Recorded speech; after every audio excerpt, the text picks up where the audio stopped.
Easter festivities were happening all throughout the metro today. This comes as the Catholic Church has seen an uptick in membership. Local 5's Brandon Wynn spoke with some local Catholic experts on what might be causing this growth. Brandon. Alex, that's right. The national trend of an increase in Roman Catholics is something some are wondering has to do with the recently appointed American Pope. The Des Moines Catholic Diocese is reporting a 51% uptick in membership since last year.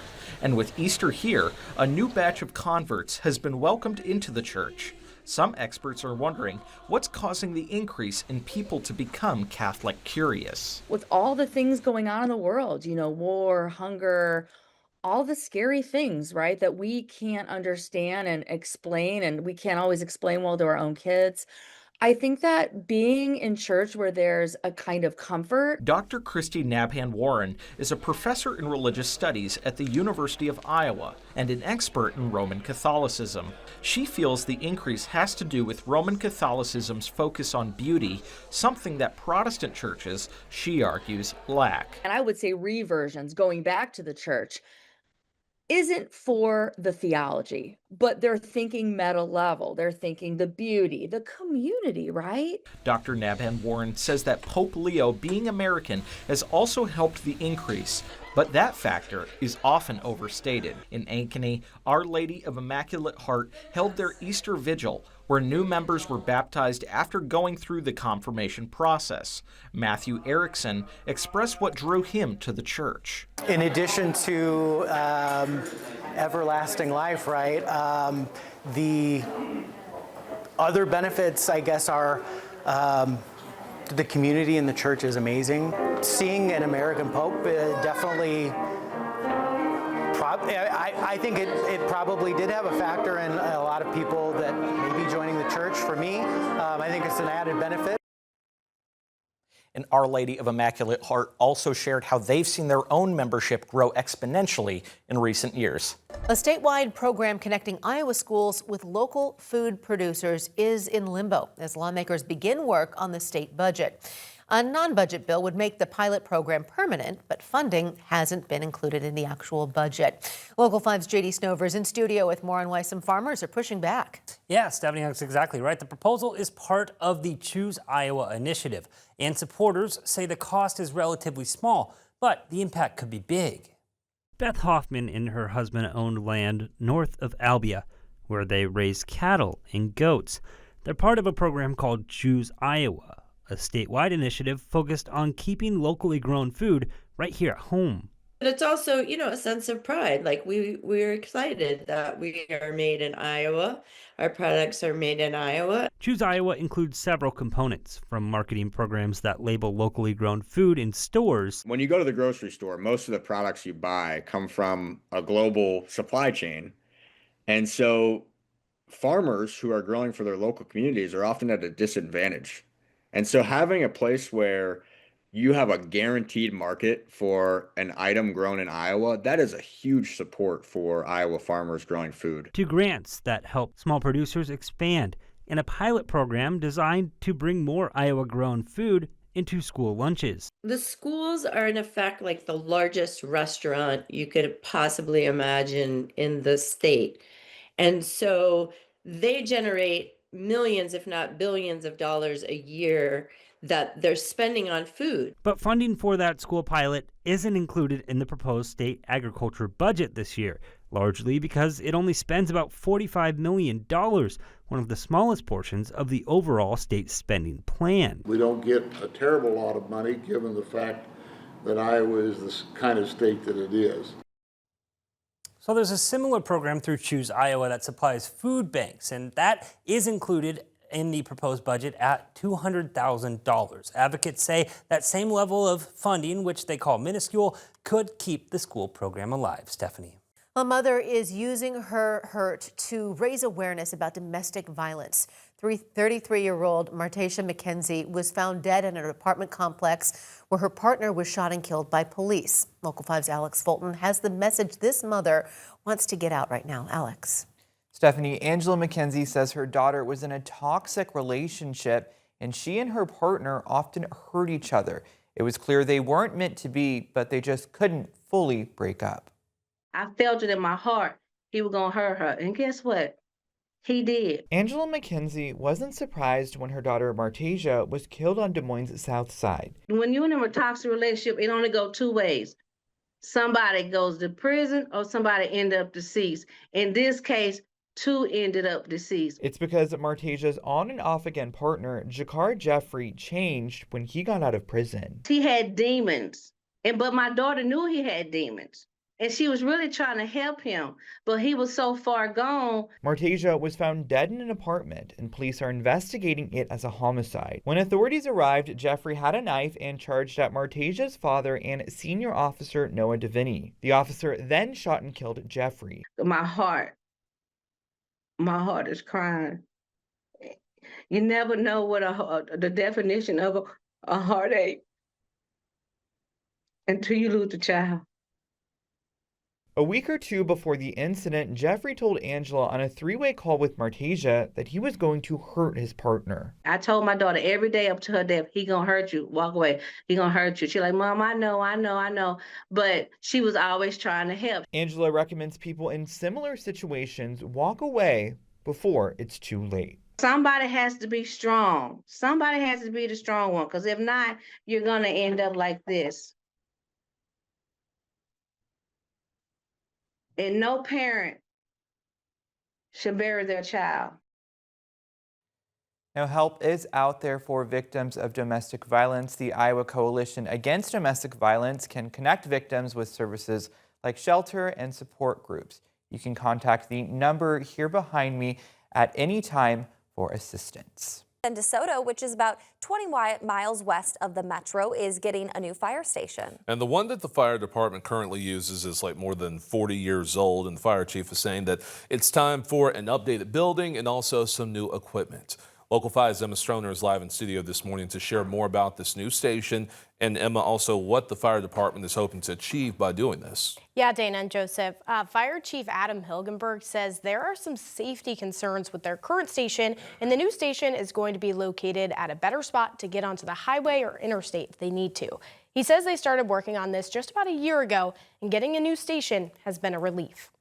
The city of DeSoto is getting a new fire station. For the past 40 years, the fire department has used an old station on Elm Street. Fire Chief Adam Hilgenberg says it's come with some limitations. For me, a lot of it's the safety concerns of backing in versus pulling in. With our old station, we were having to find trucks or build trucks to fit our station rather than fitting our needs for the city. Now, a new station is replacing it, and it's going to be built just near Highway 169 and I-80. There's going to be 8 drive-through bays, an upgrade from the old station's 5 back-in bays. Hilgenberg says its location and pull-in bays all help the department better serve the town of DeSoto. More training availability, training space, and just updated equipment. There's a lot of commercial businesses going up, so there's a need for it up in that area. Hilgenberg says he's been watching the city grow over the past few years. While the most recent official census data from 2020 shows a population of 915, the 2024 estimate is 1,041. Sometime between August and September of this year, the fire department hopes to help that growing population from a new base. That could also grow too. There are some aspects of the department that are being built or the infrastructure is being put in to build on to that station at a later point. This week, they're making progress on a big construction milestone. All of the pad and dirt work is done, and now they're going to start on the actual building, which will eventually look like this. The plan is to keep the engine and our rescue as a drive-through base so we don't have to back up. The new building isn't all that the fire department has gotten as DeSoto has grown. Over the past few years, they've been able to get a new engine, new gear, and new equipment. Altogether, Hilgenberg and the other 9 fighters want to make sure they can respond as quickly and safely as possible. It's going to be a relief. Hilgenberg says the old building will still be used, just not by them. He says the DeSoto Police Department will be using it after they move out this fall. State lawmakers are considering more flexibility for farmers when it comes to selling raw milk or animal milk which is not processed before consumption. Local 5's JD Snover is live at the state capitol with more on one bill still alive there. And JD, raw milk isn't the only thing covered in this bill. Yeah, Stephanie, so this bill actually deals with a range of agricultural issues within this realm. So we're talking about permitting for direct farm-to-table dinners. We're talking about what's known as cottaged foods, but perhaps the most controversial piece to the bill deals with raw milk and how and where it can be sold. 3 years after Iowa lawmakers first allowed limited raw milk sales, the product is once again under review at the state capitol. I do want to make sure that we are continuing to make sure we watch out for both the consumers and protect the liability of the producers that are producing it. So that balance is at the center of a bill which would expand how raw milk can be sold. Right now, farmers can sell it directly from their barns or on their front doorstep, but they cannot sell it inside licensed on-farm stores that also sell other products like meat or baked goods. So I could get raw milk and cinnamon rolls at the same building. Correct. I'm really getting hungry. The proposed expansions come as the Centers for Disease Control continue to advertise for the pasteurization of milk, calling it, quote, the best way to safely enjoy the nutritional benefits of the product. There's also concern from the insurance industry. while Nationwide doesn't want to get in the way of additional products in the marketplace, the reality is that oftentimes insurers will not insure farms and farmers that offer raw milk.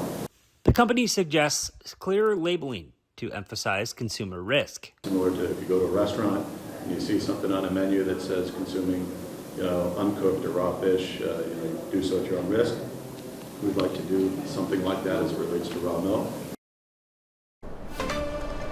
So lawmakers actually wrapped up their meeting today by saying they've heard the concerns and that they will work to amend the bill as it moves forward, but it will be moving forward. For now, live at the Iowa State Capitol, I'm JD Snover, Local 5 News. New tonight, Iowa State troopers have a new tool to get drunk drivers off the road. Local 5's Emily Carlson explains how it will help keep Iowa's roads safe. Well, Stephanie, 37% of fatal crashes involve people who have been drinking and driving, and the most common people behind the wheel are aged 21 to 35. This is the Iowa State Troopers' new mobile breath alcohol testing truck, and this one will be parked at the Iowa State Fair this year. It's a secondary processing unit. Troopers say that it takes about 2 to 3 hours to process a drunk, and small departments get overwhelmed at large events and gatherings. The mobile unit has 2 more processing units inside, allowing law enforcement to catch more drunk drivers. We did see this vehicle get deployed here in November in Scott County. 12 different officers worked out of this vehicle in and around Scott County. While those officers were working, they utilized this as a secondary processing unit. Those 12 officers that were working that area actually arrested 13 OWIs in one evening. 13 OWIs in one night is a lot, at least 50% more than would normally be processed in one night. Now, the key is timing. Troopers say sometimes they lose the ability to charge people with drunk driving because if they have to sit around waiting to get tested, the alcohol wears out of their system. The mobile breath alcohol testing truck will be posted all over the state. It's in Council Bluffs in May, the Field of Dreams in Dyersville, the Clay County Fair, and of course, the Iowa State Fair. Stephanie.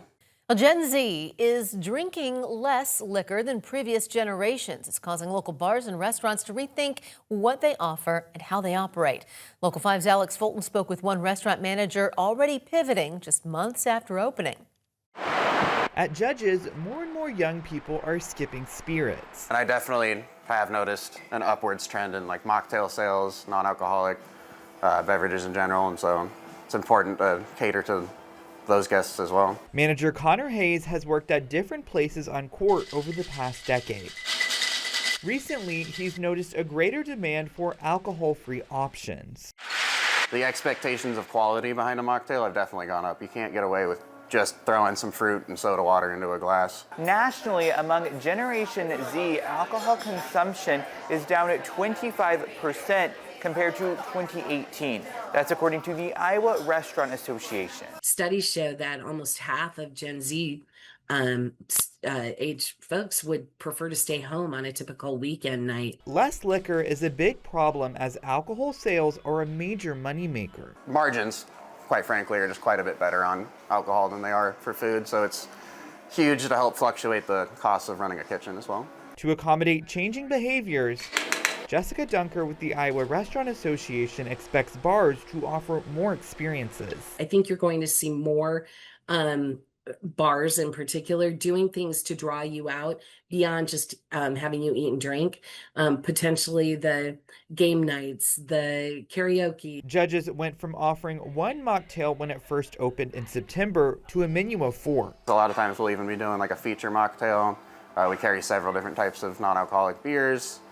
I think the next step is trying to get a non-alcoholic wine in. Hayes has got some advice for people wanting to open a restaurant amid challenging times. I think that if anybody was considering getting into the restaurant industry right now, I don't want them to be discouraged, because it is an industry that if you're passionate about what you're doing, then that will show. In Des Moines, Alex Fulton, Local 5 News. Well, Ames police are asking for the public's help as they investigate a string of vandalism cases over the past few weeks. Local 5's JD Snover has more on how the community is reacting. And as a note to you, our viewers, Local 5 is choosing to blur some images that contain hateful symbols. Here in the 200 and 300 blocks of South 5th Street is just one area that Ames police are investigating after they say they received up to 9 reports of race-based vandalism. And it is concerning based off of what is being left on the vehicles. Since March 18th, police say cars across Ames have been spray painted with hateful symbols and racial slurs. Most cases, they say, happened overnight in poorly lit areas, including apartment parking lots along South 5th Street and side streets like the 1600 block of South Kellogg Avenue. And while the messages themselves are protected speech, it is criminal mischief. Police say the vandalism doesn't appear to be targeted at specific car owners, but the impact is still being felt throughout the community. In Iowa, honestly, it's kind of to be expected. Jayla Poindexter serves on the board of the Black Student Alliance at Iowa State, a group aimed at amplifying Black voices. If it's not us, then it's not going to be anybody. She says many of her friends in Ames have been called racial slurs over the years, similar to what's been painted on these cars. But that doesn't make it feel any better. She says the hardest part is the anonymity. It makes it hard to know who's on your side and who's not on your side, because there's so many faceless people doing these things, or you have no idea what they're saying behind closed doors. Now, if you or someone you know may have information regarding these incidents, you're asked to call police, or you can submit a tip through Crime Stoppers. In Ames, I'm JD Snover, Local 5 News. With one child dead and one seriously injured after 2 separate dog bite incidents, Des Moines police are raising awareness for dog and child safety. Local 5's Brandon Wynn spoke with experts on how to keep your kids safe. Some recent incidents of dogs biting small children has left some wondering whether this was preventable. With 2 recent incidents of dogs biting small children in Des Moines, Sergeant Parizek with the Des Moines Police shared why this issue needs to be addressed. Kids are going to be kids and dogs are going to be dogs, and sometimes those 2 things don't mesh well together. The first incident this week involved a small child who was found dead by the parents, with a dog attack being suspected but not confirmed. The other instance involved a small child who woke up a sleeping dog and was bit in the face, resulting in serious injury. Sergeant Parizek says there is a lesson to be learned in both of these incidents. You know, we have to make sure that we're doing things to create a safe environment for both our pets and our kids, and how those 2 things cross paths, and sometimes you have to keep them separate. That's something dog behavior expert Cassandra Johnson is all too familiar with. We're looking at subtle communications of body language that sometimes just go missed by us as owners. So avoidance, kid comes in the room or approaches and we kind of avoid, or we flatten our ears, or maybe we kind of widen our eyes and get a little bit of a whale eye as they reach forward. Those are some indicators of we want more space. But Johnson works with the ARL, and part of her mission is to see humans understand dogs on a deeper level. And then, of course, we have our flashing teeth and lunging, but typically we're going to have more of the subtle signs of avoidance, moving away, hiding, and then the growling that will usually show up. Johnson emphasized making sure that when a dog is with a small child, parents are present, teaching kids how to interact with the dog. Brandon Wynn, Local 5 News. Oh, get your tissues ready. A heartwarming story tonight about a dad reunited with his daughter after serving overseas. Local 5's Emily Carlson tells us this was an emotional welcome home. It sure was, Stephanie. I can't wait for you to see this story. This afternoon, a group of soldiers returned to Des Moines. They're part of the Army Reserve Unit. 7-year-old Nora Malley hasn't seen her dad in 11 months. Cody Malley has been serving as part of the 103rd Sustainment Command, a Des Moines-based unit. He lost 6 of his fellow soldiers last month in an Iranian strike in the port in Kuwait. This is a bittersweet moment for him. While Cody gets to squeeze his daughter, he knows that 6 of his fellow soldiers who died will never get this chance. Cody is a single dad, and his parents have been raising Nora. After a long night full of nervous energy, he is back at home with his daughter, and boy, is he ready to get back to his life here in Iowa. I got to get her to school in the morning and going back to work. I got a little time off to hang out with the family, but eventually I have to go back to real life and real job. So. When Cody left last year, his dad gave him this pin off his hat. He told him to bring it back home safe. And this morning, Cody's dad, Craig, proudly clutched that pin as he hugged his son. Tonight, Cody will attend a church awards program for his daughter and then soak in all that family time he can. Stephanie, can you imagine not seeing your little kiddos for 11 months? The Prairie Learning Center at the Neil Smith Wildlife Refuge is getting a complete overhaul to once again welcome visitors. The center has $7 million in federal funding to make necessary repairs and renovations. Local 5's Alex Fulton has what you can expect. And then it just started popping throughout the building. In July of 2024, the visitor center at the Neil Smith Wildlife Refuge was hit with hail. This was all flooded here down the hallway. So a good portion of the building was flooded. Nancy Corona with the refuge says it's been closed ever since due to the damage. I really miss it. I miss having the people coming in and hearing the kids. The plan is for this half of the Prairie Learning Center to be torn down. This half of the building will remain and be repurposed. The idea is that a smaller space will be more manageable with the shorter staffing, and there'll still be room for growth if we do increase our staffing in the future. Corona says the refuge is also scaling back to save money on maintenance and utility costs. All the basic components that were here will continue to be here, just be on a smaller scale. The exhibits will still be there, most likely updated and with new technology. The old exhibits were getting outdated, so it'll be freshened up and with a slightly different perspective because times have changed a bit. A new pavilion for educational events and a pollinator garden will go on the side being demolished. It'll be fun to reopen the door so people can get that other experience of learning about with the exhibits in the nature store. Construction should start next year and be completed by 2028. In Prairie City, Alex Fulton, Local 5 News.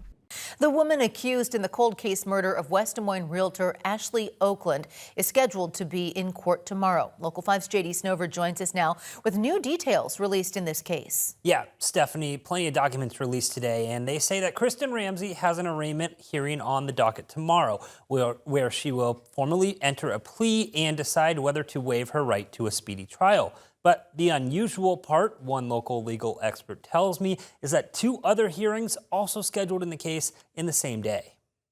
A major step forward will be taken Friday at the Dallas County Courthouse as the woman accused in a 15-year-old cold case murder appears before a judge and begins the process that will determine what happens between now and trial. Newly released court documents reveal a witness told police they saw Kristen Ramsey outside the model home the day of the killing, pacing near a car before backing up at, quote, a high rate of speed in an erratic manner and leaving the area. I'm sure law enforcement probably interviewed her 15 years ago. Steve Foratana was a former assistant attorney general. He says one of the biggest challenges in a case this old is witness memory, but that prosecutors likely have recorded statements, and the grand jury process that led to Ramsey's indictment could help refresh their memory. But yeah, the witness will have a chance, and the grand jurors will have a chance to hear that witness's testimony and then determine, are they a credible witness? But court records from Ramsey's defense argue that's not the case, saying the grand jury was not provided witness testimony. That testimony initially came up as part of an argument over Ramsey's bond. She's currently being held on a $2 million bond. Her defense argues she's not a flight risk, pointing to the fact that she's lived in the same communities her entire life and maintains close ties to her family. But prosecutors likely see the stakes differently. They're facing life in prison, so the bond is kind of set to determine whether they are a risk to flee, and certainly that penalty increases the likelihood of someone fleeing. So in addition to the arraignment, the judge is also expected to hear arguments Friday over whether investigators should be granted access to Ramsey's phone. All proceedings are scheduled to take place at the Dallas County Courthouse tomorrow. Stephanie. With the legislative session nearing its end, the Iowa legislature is trying to resolve the rest of their priorities. One of them is reforming property tax code. Local 5's Brandon Wynn joins us in studio on recent attempts to see the issue resolved. Brandon. Stephanie, that's right. With various tax property plans circulating the Iowa legislature, including ones proposed by Governor Reynolds, the Iowa House, and the Iowa Senate, there seems to be high optimism for the measure that just passed the Senate. Senate File 2472 looks to make some changes to the property tax code of years past. The old rollback system is gone. The old levy rate cap system where taxing entities hid behind windfall assessments is gone. The new way forward is when property inflation rises more than 2%, your rates are automatically lowered. The architect of some of the bill's key amendments, Republican Senator Dan Dawson, pushed for swift passage, emphasizing the need of reform. The current trajectory, unless something dramatically changes, Iowa will always be in the top 10 in the United States for high property taxes. This is a disincentive to draw new families to the state. The bill did gain Democrat support, passing the Senate in a vote of 41-4. This bill, which is nowhere near a final product, is a better bill than the bill that's starting in the House, that it actually would help lower costs for residential customers, for the people who need it most. The bill would loosen restrictions on property tax rates in some areas, further refining what those taxes would be able to fund. It would also boost tax credits for Iowan homeowners who live in the state more than 6 months of the year. The tax credits would increase with Iowans 60 and older receiving more credits every decade they have their mortgage paid off. That Senator Dawson talks to us, has included us in conversations, and the bill that passed yesterday, which again I emphasize is very much a work in progress, includes some of the ideas that we offer to him. So to us, it's the most important thing right now is that it would help the Iowans who need it the most. Now, it's worth noting this plan has received more broad bipartisan support than any other previous plan, but Democrats emphasized they hope for an ongoing conversation.